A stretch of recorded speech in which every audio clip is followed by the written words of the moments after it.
What up, nerds? My name is Leslie Smith. Welcome back to The Nerdy Narrative, a little channel I created in order to have a place to talk about all of the things that I read. More specifically, today we're going to talk about all of the things that I read in the month of November. This is my November monthly wrap-up. I'm just going to recap what I read, what I thought about it, did I like it, love it, about it, just all of that fun stuff. So starting at the top, for Nonfiction November, I did read the first essay in this collection of Joan Didion's, We Tell Ourselves Stories in Order to Live.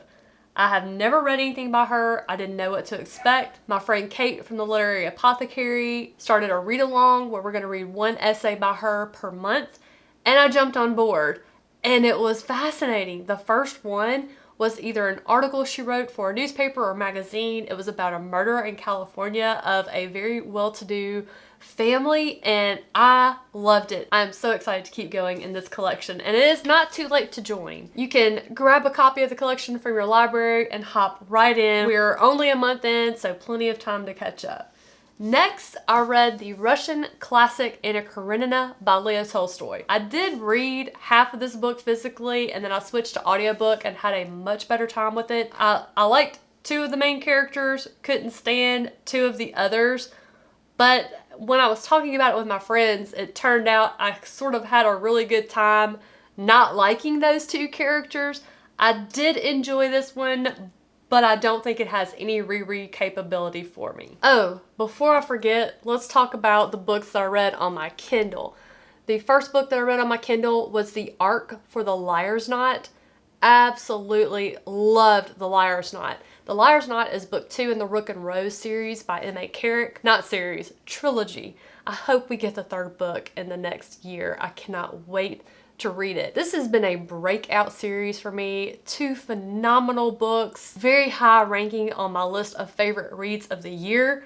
Absolutely love The Liar's Knot. Cannot wait to read it again in print when I get it. And then the next book that I read on my Kindle was The Secret Life of Bees by Sue Monk Kidd. That was actually my patron pick of the month. Since it was a new author, I checked it out from my library and read it on my Kindle. Before I was even done off the first page, I knew I was going to have to own a physical copy of this book for my collection. Beautiful story, phenomenal writing, and I instantly went and added more of Sue Monk Kidd's works to my want to read list on Goodreads. Cannot wait to explore more about that author. Just phenomenal. Absolutely loved it. Will reread many, many times. She is right up there with Zora Neale Hurston in my opinion. For science fiction, I read the final book in the Thrawn Ascendancy trilogy, Lesser Evil by Timothy Zahn. It was good. It was better than the second book in the trilogy, but the first book, Chaos Rising, is still the standout leader of this group of books. I would actually say to somebody who hasn't read it that was maybe interested, I would say just read the first and third book. The second book was absolutely, in my opinion, useless. Was there some information, some tidbits that carried forward? Yes, but they're recapped well enough that honestly, if you did not read the second book, you wouldn't miss anything. Next, I read Censor by Junji Ito. I also read Uzumaki by him, and of the two, I mean, it's hard to compare because Uzumaki was one that you never really got an explanation or a finite ending. It was left open. This one you did, and it was more of a traditional good versus evil, light versus dark. Very strange, but I really enjoyed that ending. I was so not expecting it. Even though it was clearly a good versus evil, light versus dark story, I did not expecting the ending that I got. Love this author. I have actually requested from my library 2 or 3 more by him that my library had available, so I'm just waiting for those to come in. I love his art style. It's black and white. It's very detailed and fine line, but I'm fascinated with his storytelling. Absolutely fascinating. Like the afterword in Censor, he was like, I'm sorry. I just kind of let this one write itself. I don't even know what happened. I just got a real kick out of that. And then for the stories that I have read so far in Stephen King's Night Shift collection, I've read the first 5, which were Jerusalem's Lot, Graveyard Shift, Night Surf, I Am the Doorway, The Mangler, and The Boogeyman. Jerusalem's Lot is my favorite, but that might be because I had previously read Salem's Lot and absolutely loved it. Night Surf, I heard it is connected to The Stand. I would have appreciated it more if I had read The Stand. I Am the Doorway was phenomenal. Loved The Mangler, but for different reasons. Like, I Am the Doorway felt more like a sci-fi horror story. The Mangler was more a traditional sort of dark artifact centered story. And then Graveyard Shift was just like an old fashioned scary tale. I am really enjoying this collection. I can't wait to see what the other stories hold.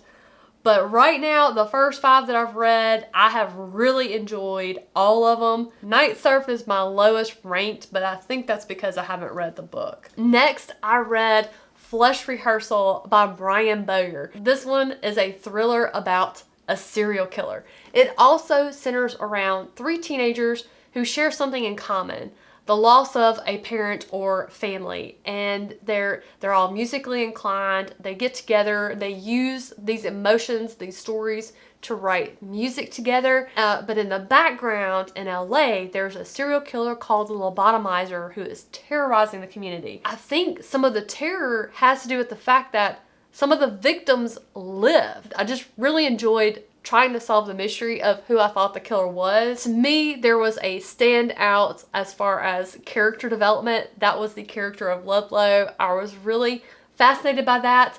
I also had a moment that really connected with me, even though I've never actually experienced it for myself. But if I should ever find myself addicted to something, I want to have people in my life like this girl did. Her boss. She relapsed. Her mother had surgery. She was caring for her mother. Her mother gave her her pain pills and said, "I don't want these." She gave them to her daughter knowing she was a recovering addict. And the daughter couldn't resist. And she took the pills. As she was coming down off of them after they were gone, she tells her boss, "Look, here's what happened." He did not question her. He did not judge her. He did not berate her. He did not insult her. He instantly jumped into action and got her the help that she needed. That just really struck me. That kind of compassion is what I love to see in people and relationships. If we just had people who had that kind of compassion, I think this world would be a much, much different place. That one scene, that one brief moment between those 2 characters just really, really hit me. And I just love when an author does that. That's just the type of thing that makes an author and a story memorable. I will not ever forget that moment of this story. Let's see. Next, another favorite, The Hour of the Star by Clarice Lispector.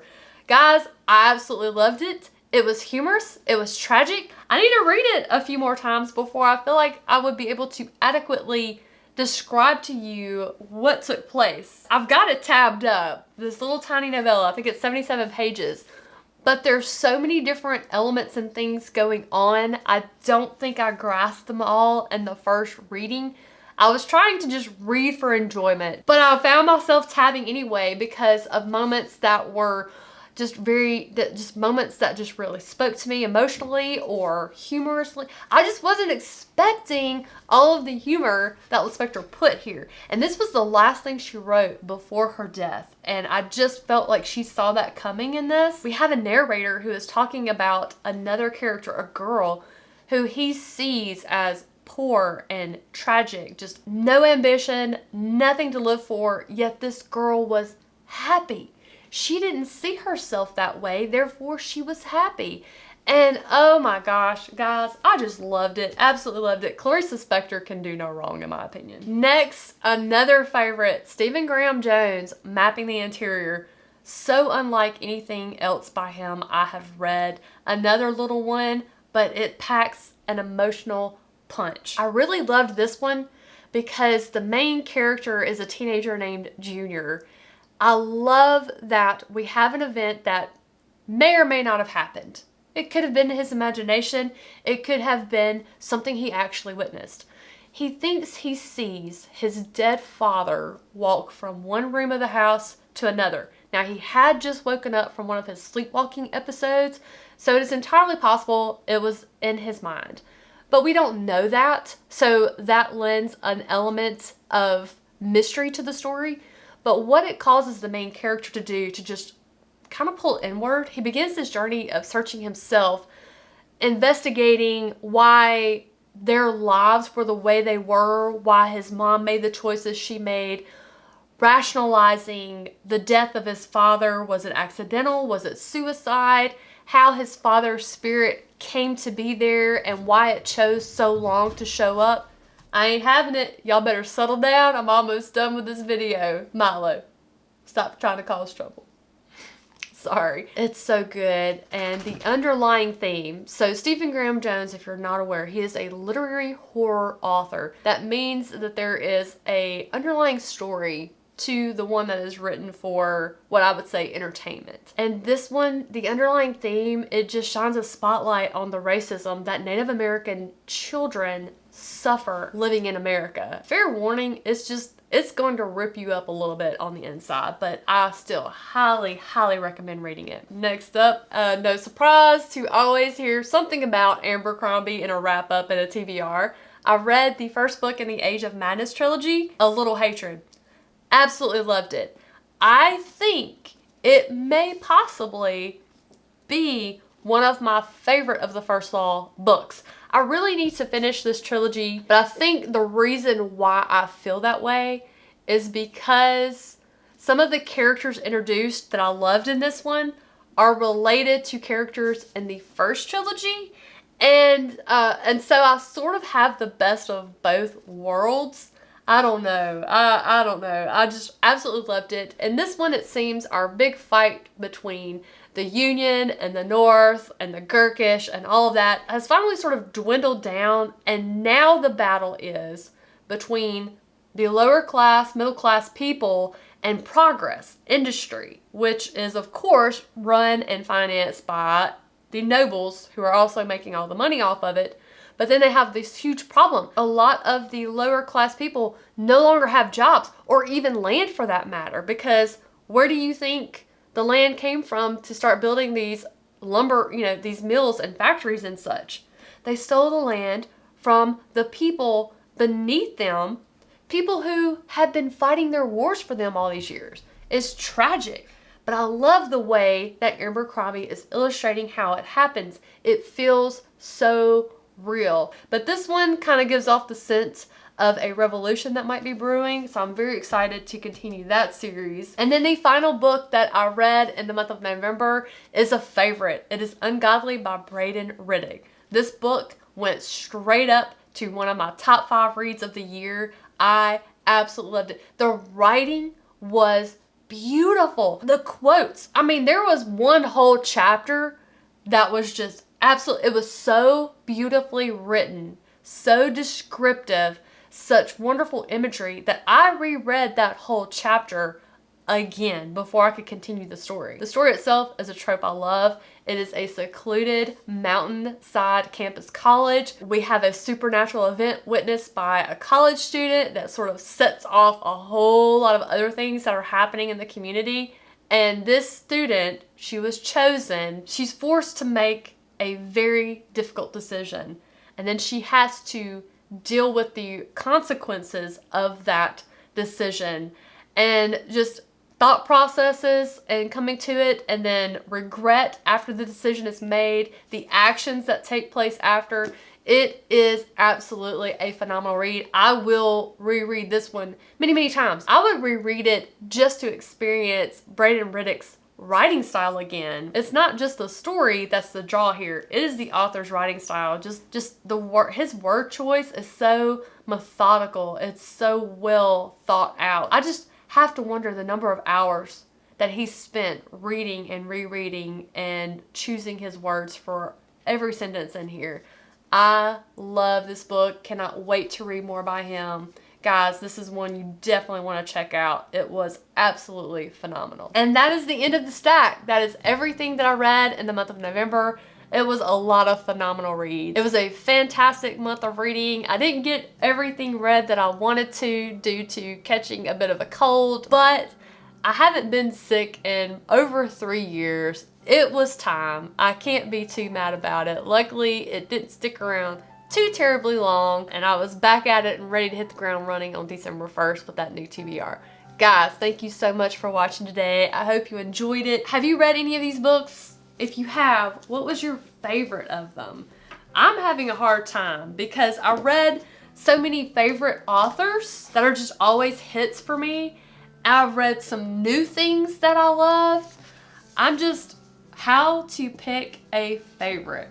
Well, my least favorite, I'll go with The Lesser Evil. It was a good book, but definitely my least favorite of all that I read. As far as favorite read of the month, I'm gonna have to go with Ungodly by Braden Riddick, but I'm gonna add something new.